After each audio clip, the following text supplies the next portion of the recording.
أعوذ بالله من الشيطان الرجيم بسم الله الرحمن الرحيم সূরা আল হাশর বঙ্গানুবাদ কোরআন শরীফ থেকে তেলাওয়াত করছি। সূরা আল হাশর 24 আয়াত বিশিষ্ট সূরা, 3টি রুকু, মাদানী যুগে নাজিল হয়েছে। সূরাটি পবিত্র আল কোরআনের 59 নম্বর সূরা। আল্লাহ রাব্বুল আলামিন মানব জাতিকে সর্বশেষ আসমানি বাণী স্মরণ করিয়ে দিচ্ছেন প্রস্তুতি নেওয়ার জন্য আখিরাতের।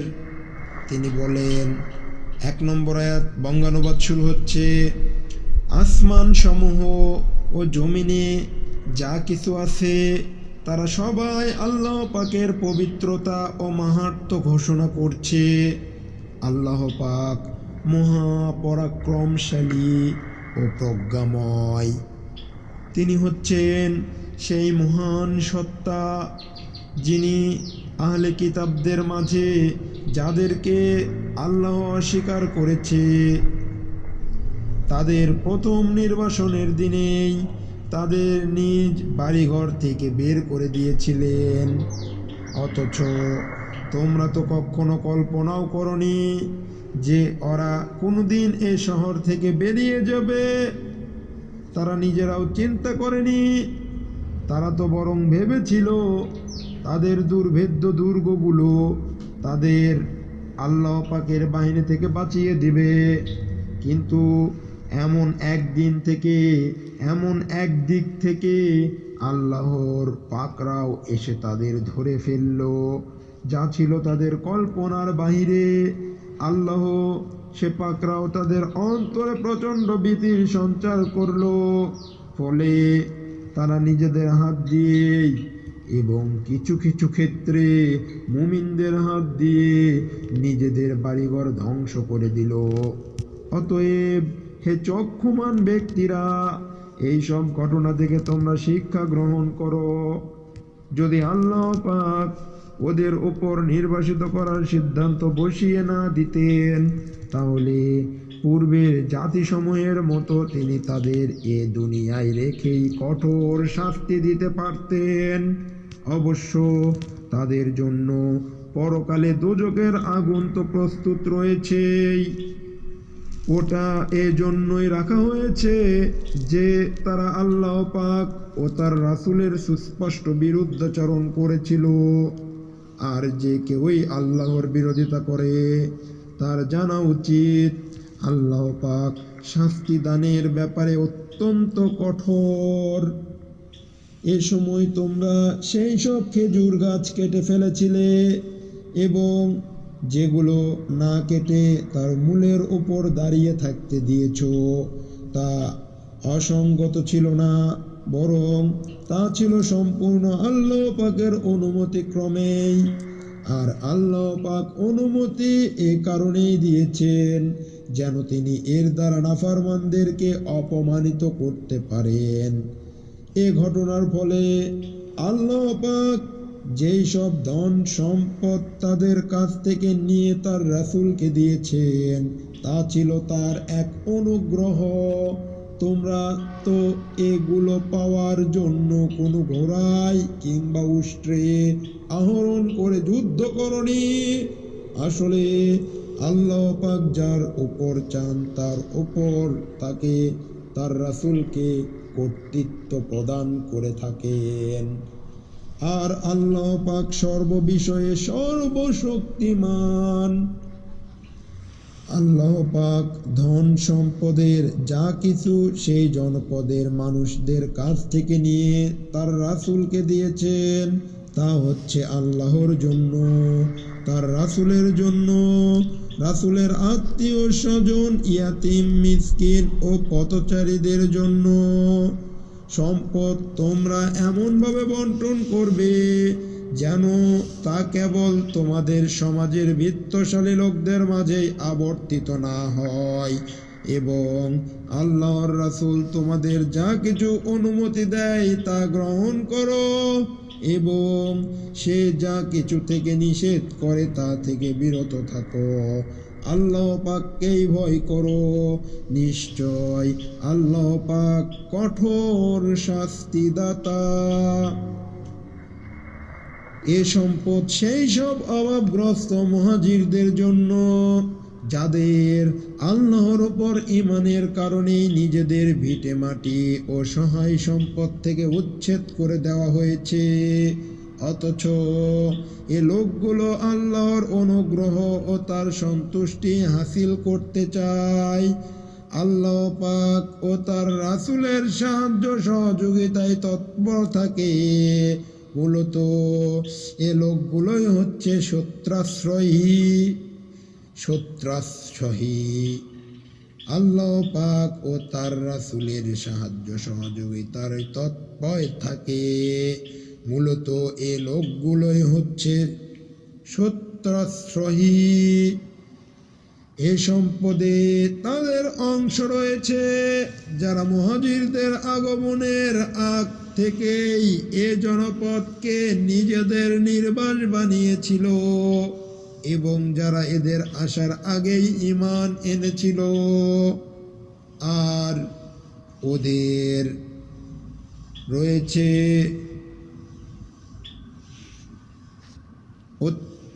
আর তারা ওদের অত্যন্ত ভালোবাসে যারা হিজরত করেছে রাসূলের পক্ষ থেকে। তাদের মুহাজির সাথীদের সাথে যা কিছু দেয়া হয়েছে সে ব্যাপারে তারা আল্লাহ পাকের তার নিজেদের অন্তরে তার কোনো রকমের প্রয়োজন অনুভব করছে না। শুধু তাই নয়, তারা তাদের মুহাজির সাথীদের প্রয়োজনকে সর্বদাই নিজেদের প্রয়োজনের উপর অগ্রাধিকার দেয়, যদিও তাদের নিজেদের অনেক অভাবগ্রস্ততা রয়েছে। আসলে যাদের মনের কার্পণ্য ও সংকীর্ণতা থেকে বাঁচিয়ে রাখা হয়েছে তারাই হচ্ছে সফল কাম। এ সম্পদে তাদেরও অংশ রয়েছে যারা মুহাজিরদের আগমনের আগ থেকেই এই জনপদে নিজেদের নির্বাস বানিয়েছিল। যারা এদের আসার আগেই ঈমান এনেছিল তারা ওদের অত্যন্ত ভালোবাসে যারা হিজরত করেছে রাসূলের পক্ষ থেকে। তাদের মুহাজির সাথীদের যা কিছু দেওয়া হয়েছে সে ব্যাপারে তারা নিজেদের অন্তরে তার কোনো রকমের প্রয়োজন অনুভব করছে না। শুধু তাই নয়, তারা তাদের মুহাজির সাথীদের প্রয়োজনকে সর্বদাই নিজেদের প্রয়োজনের উপর অগ্রাধিকার দেয়, যদিও তাদের নিজেদের অনেক অভাবগ্রস্ততা রয়েছে।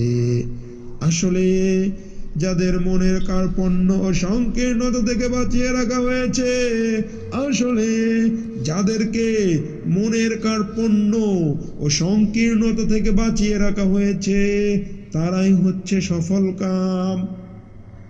সে সম্পদ তাদের জন্য যারা তাদের মুহাজির ও আনসারদের পরে এসেছে। এরা সব সময় বলে, হে আমাদের প্রভু, আপনি আমাদের মাফ করে দিন। আমাদের আগে আমাদের যে ভাইয়েরা ঈমান এনেছে আপনি তাদেরকেও মাফ করে দিন, এবং আমাদের মধ্যে যারা ঈমান এনেছে তাদের ব্যাপারে আমাদের মনে কোনো রকম হিংসা বিদ্বেষ রেখো না। হে আমাদের প্রভু, অনেক মেহেরবান, আপনি আমাদের প্রভু, অনেক মেহেরবান, আপনি আমাদের প্রতিপালক, অনেক মেহেরবান, পরম দয়ালু। প্রথম রুকুর অনুবাদ সম্পূর্ণ হলো, দ্বিতীয় রুকুর অনুবাদ শুরু হচ্ছে।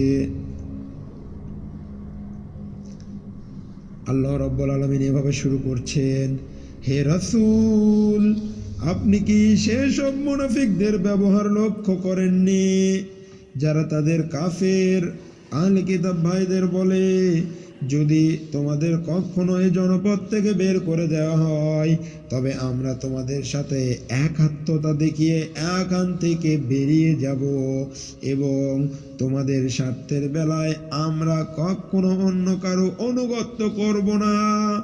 আর তোমাদের সাথে যদি যুদ্ধ বাঁধিয়ে দেওয়া হয়, তাহলে আমরা নিশ্চয় তোমাদের সাহায্য করব।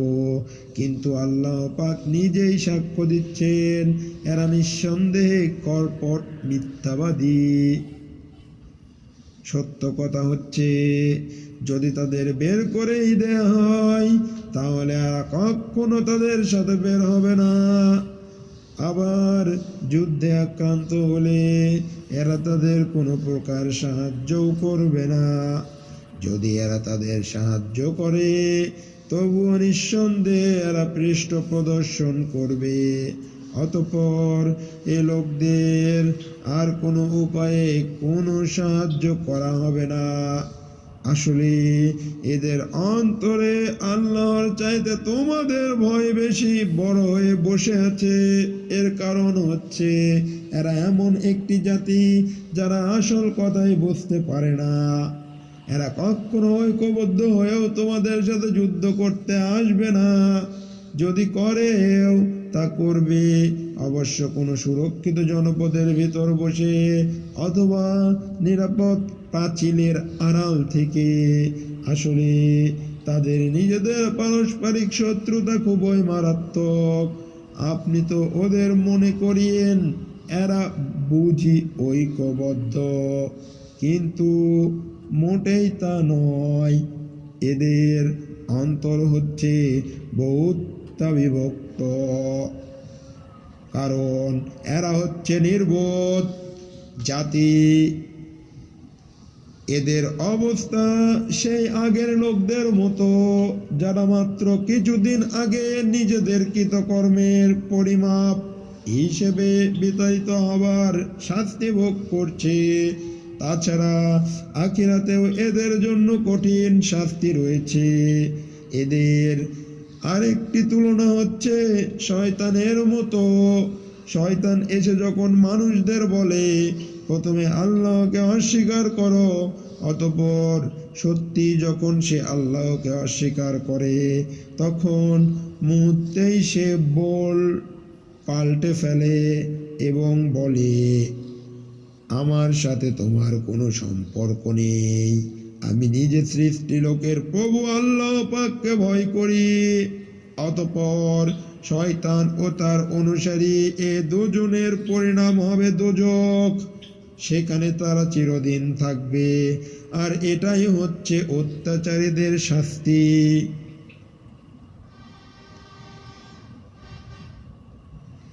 দ্বিতীয় রুকুর অনুবাদ শেষ হলো। তৃতীয় রুকুর অনুবাদ শুরু হচ্ছে। আল্লাহ রাব্বুল আলামিন বলেন, হে মানুষ, তোমরা যারা ঈমান এনেছো, আল্লাহ পাককে ভয় করো। তোমাদের প্রকাশ্যে উচিত এ কথাটি লক্ষ্য করা যে আগামীকাল আল্লাহর সামনে পেশ করার জন্য সে কি আমলনামা পেশ করতে যাচ্ছে।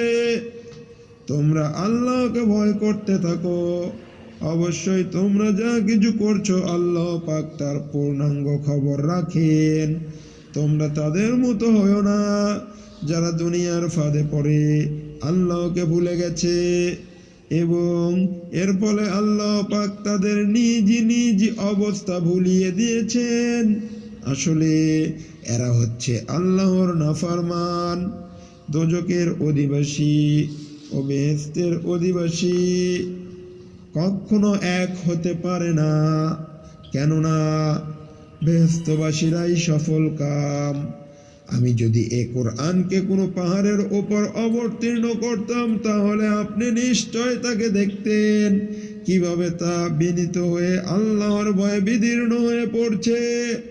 আমি এই সব উদাহরণ মানুষের জন্য এ কারণেই বর্ণনা করেছি, যেন তারা কোরআনের মর্যাদা সম্পর্কে চিন্তা ভাবনা করতে পারে। তিনি আল্লাহ পাক, তিনি ব্যতীত কোনো মাবুদ নেই, দেখা অদেখা সব কিছুই তার জানা। তিনি দয়াময়, তিনি করুণাময়, তিনি আল্লাহ পাক, তিনি ব্যতীত কোনো মাবুদ নেই, তিনি রাজাধিরাজ, তিনি পূত পবিত্র, তিনি শাস্তিদাতা, তিনি দাতা, তিনি বিধায়ক, তিনি রক্ষক, তিনি পরাক্রমশালী, তিনি প্রবল, তিনি মাহাত্ম্যের একক অধিকারী। তারা যেই সব ব্যাপারে আল্লাহর সাথে শিরিক করছে, আল্লাহ পাক সেই সব কিছু থেকে অনেক পবিত্র। তিনি আল্লাহ পাক, তিনি সৃষ্টিকর্তা, তিনি সৃষ্টির উদ্ভাবক, তিনি সব কিছুর রূপকার, তিনি তার জন্যই নিবেদিত সকল উত্তম নাম, তিনি তার জন্যই নিবেদিত সকল উত্তম নাম। আকাশমণ্ডলী ও পৃথিবীতে যেখানে যা কিছু আছে সব কিছু তার পবিত্রতা ও মহিমা ঘোষণা করছে। তিনি পরাক্রমশালী, প্রবল, প্রজ্ঞাময়। সুবহানাল্লাহ, আলহামদুলিল্লাহ, লা ইলাহা ইল্লাল্লাহু, আল্লাহু আকবার। সূরা আল হাসর পবিত্র আল কোরআনের 59 নম্বর সূরা। এই সূরার 3য় রুকুর বঙ্গানুবাদ। আল্লাহ রাব্বুল আলামিন কত সুন্দর করে আমাদেরকে স্মরণ করিয়ে দিয়েছেন তার গুণাবলী, তার সতর্কতা, তার আদেশ, তার নিষেধ। আমরা এখন সূরা আল হাসরের 3 নম্বর রুকুর বঙ্গানুবাদ আরো একবার মনোযোগের সাথে শ্রবণ করি ইনশাআল্লাহ। আল্লাহ রাব্বুল আলামিন বলছেন, হে মানুষ্য জাতি, তোমরা যারা ঈমান এনেছো, আল্লাহ পাককে ভয় করো। তোমাদের প্রত্যেকের উচিত এই কথাটি লক্ষ্য করা যে আগামীকাল আল্লাহর সামনে পেশ করার জন্য সে কি আমলনামা পেশ করতে যাচ্ছে। তোমরা আল্লাহকে ভয় করতে থাকো। অবশ্যই তোমরা যা কিছু করছো আল্লাহ পাক তার পূর্ণাঙ্গ খবর রাখেন। তোমরা তাদের মতো হয়ো না যারা দুনিয়ার ফাঁদে পড়ে আল্লাহকে ভুলে গেছে এবং এর ফলে আল্লাহ পাক তাদের নিজ নিজ অবস্থা ভুলিয়ে দিয়েছেন।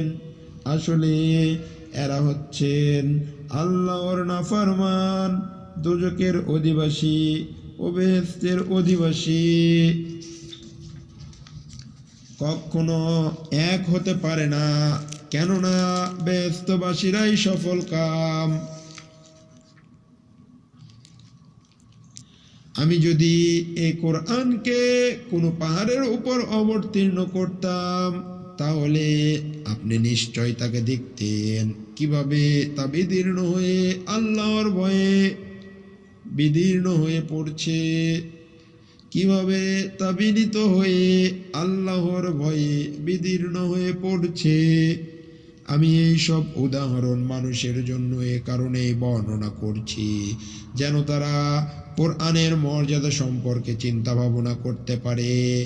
তিনি আল্লাহ পাক, তিনি ব্যতীত কোনো মাবুদ নেই, দেখা অদেখা সব কিছুই তার জানা। তিনি দয়াময়, তিনি করুণাময়, তিনি আল্লাহ পাক, তিনি ব্যতীত কোনো মাবুদ নেই, তিনি রাজাধিরাজ, তিনি পূত পবিত্র, শাস্তিদাতা, তিনি বিধায়ক, তিনি রক্ষক, তিনি পরাক্রমশালী, তিনি প্রবল, তিনি মাহাত্ম্যের অধিকারী, একক অধিকারী। তিনি যেই সব ব্যাপারে আল্লাহর সাথে শিরক করছে, তারা তারা তারা তারা যেই সব ব্যাপারে আল্লাহর সাথে শিরিক করছে, আল্লাহ পাক সেই সব কিছু থেকে অনেক অনেক অনেক অনেক পবিত্র। তিনি আল্লাহ পাক, তিনি সৃষ্টিকর্তা, তিনি সৃষ্টির উদ্ভাবক, তিনি সব কিছুর রূপকার, তিনি তার জন্যই নিবেদিত সকল উত্তম নাম। আকাশমণ্ডলী ও পৃথিবীতে যেখানে যা কিছু আছে তার সব কিছুই তার আল্লাহর পবিত্রতা ও মহিমা ঘোষণা করছে। তিনি মহাপরাক্রমশালী, তিনি প্রবল প্রজ্ঞাময়। এবার আমরা দেখব সূরা আল মুমতাহিনা। সূরা আল মুমতাহিনা 13টি আয়াত, 2টি রুকু মাক্কি যুগে নাজিল হয়েছে। পবিত্র আল কোরআনের 60 নম্বর সূরা, সূরা আল মুমতাহিনা এর বঙ্গানুবাদ। পরম করুণাময় ও অসীম দয়ালু আল্লাহর নামে শুরু হচ্ছে।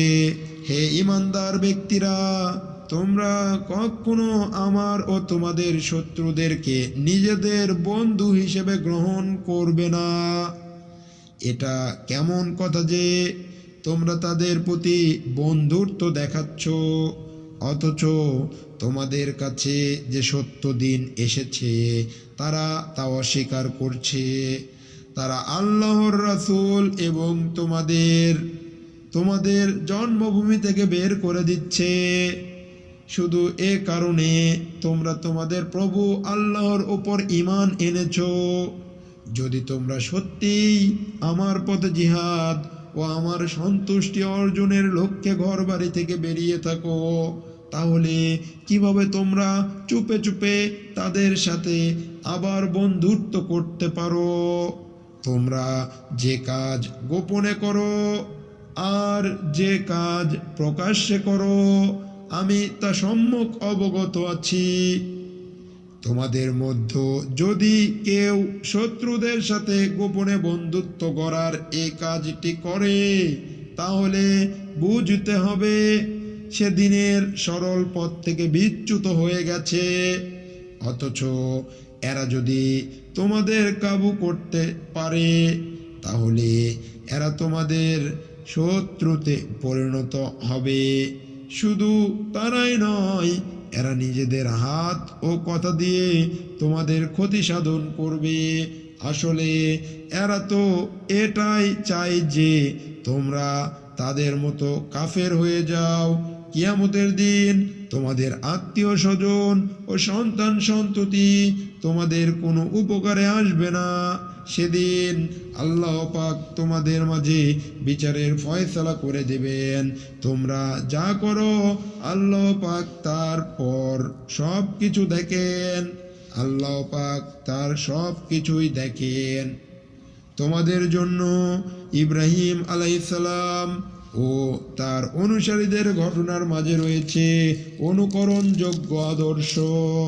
যখন তারা তাদের জাতিকে বলেছিল, তোমাদের সাথে এবং তোমরা যাদের আল্লাহর পরিবর্তে উপাসনা করো তাদের সাথে আমাদের কোনোই সম্পর্ক নেই, আমরা তোমাদের এই সব দেবতাদেরকে অস্বীকার করি।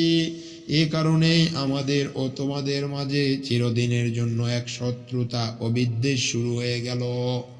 যতদিন তোমরা একমাত্র আল্লাহ পাককে মাবুদ হিসেবে বলে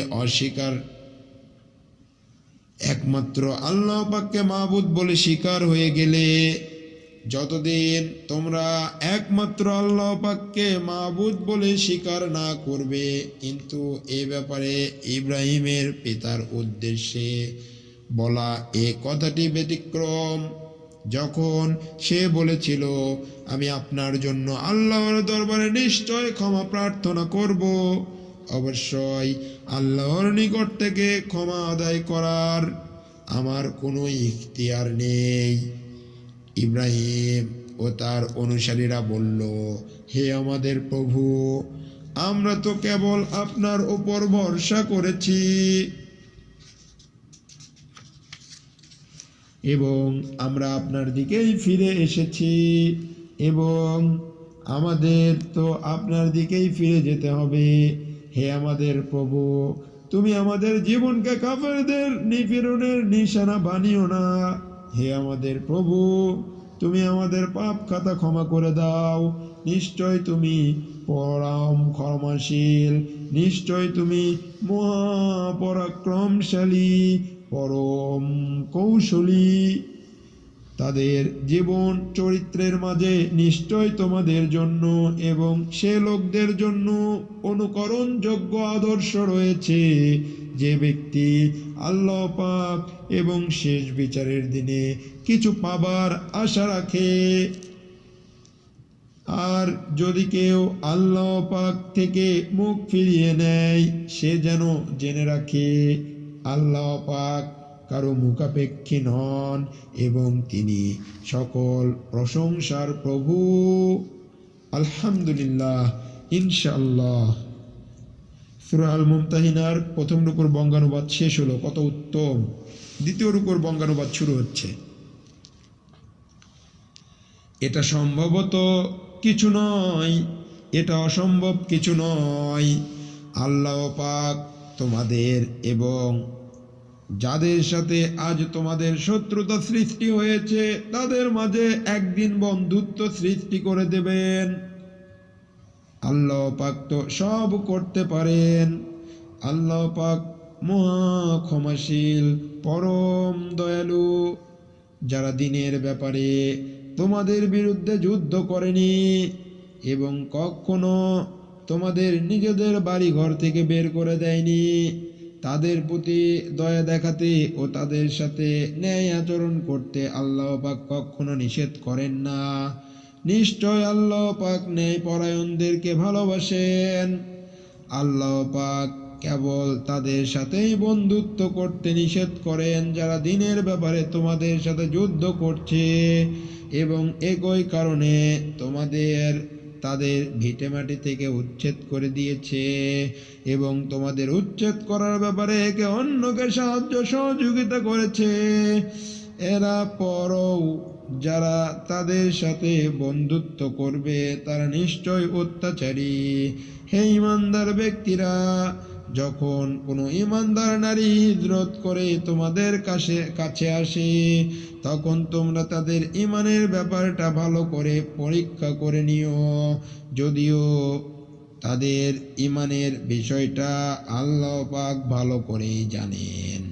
অতঃপর একবার যদি তোমরা জানতে পারো তারা আসলে ঈমানদার, তাহলে কোনো অবস্থায় তাদের তোমরা কাফেরদের কাছে ফেরত পাঠাবে না।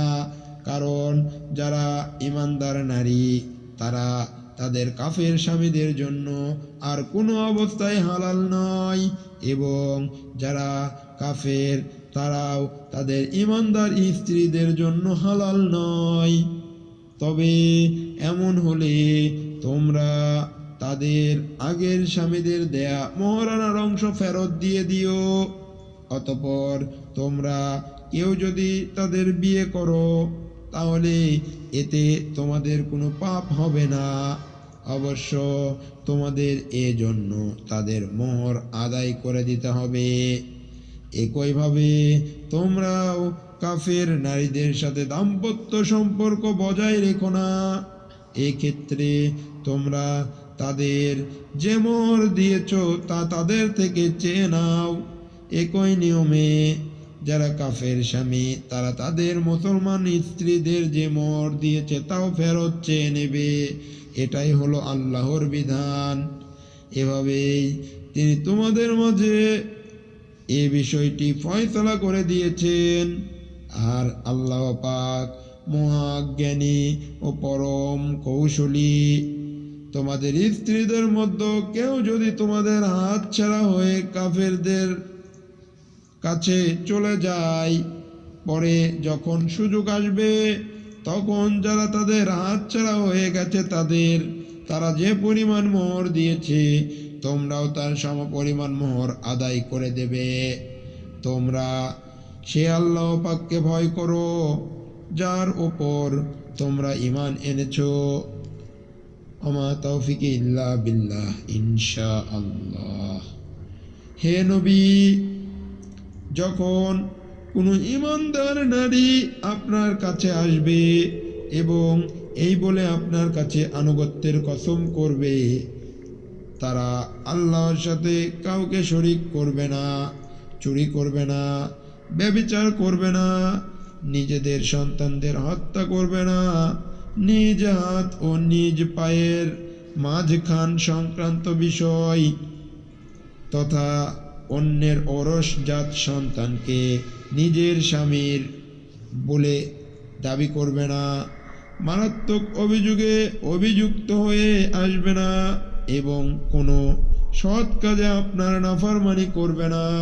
তাহলে আপনি তাদের আনুগত্য গ্রহণ করুন এবং তাদের পূর্বের কার্যকলাপের জন্য আল্লাহর কাছে ক্ষমা প্রার্থনা করুন। আল্লাহ পাক নিশ্চয় ক্ষমাশীল, আল্লাহ পাক নিশ্চয় মহা ক্ষমাশীল ও পরম দয়ালু। হে ঈমানদার ব্যক্তিরা, আল্লাহ পাক যে জাতির উপর গজব দিয়েছেন তাদের সাথে বন্ধুত্ব করো না। তারা তো শেষ বিচারের দিন সম্পর্কে সেভাবেই নিরাশ হয়ে পড়েছে, যেমনইভাবে কাফেররা তাদের কবরের সাথীদের ব্যাপারে হতাশ হয়ে গেছে। ঈমানদার ব্যক্তিরা, হে ঈমানদার ব্যক্তিরা, আল্লাহ পাক যে জাতির উপর গজব দিয়েছেন তাদের সাথে বন্ধুত্ব করো না। তারা তো শেষ বিচারের দিন সম্পর্কে সেভাবেই নিরাশ হয়ে পড়েছে, যেমনইভাবে কাফেররা তাদের কবরের সাথীদের ব্যাপারে হতাশ হয়ে গেছে। সাদাকাল্লাহুল আযীম।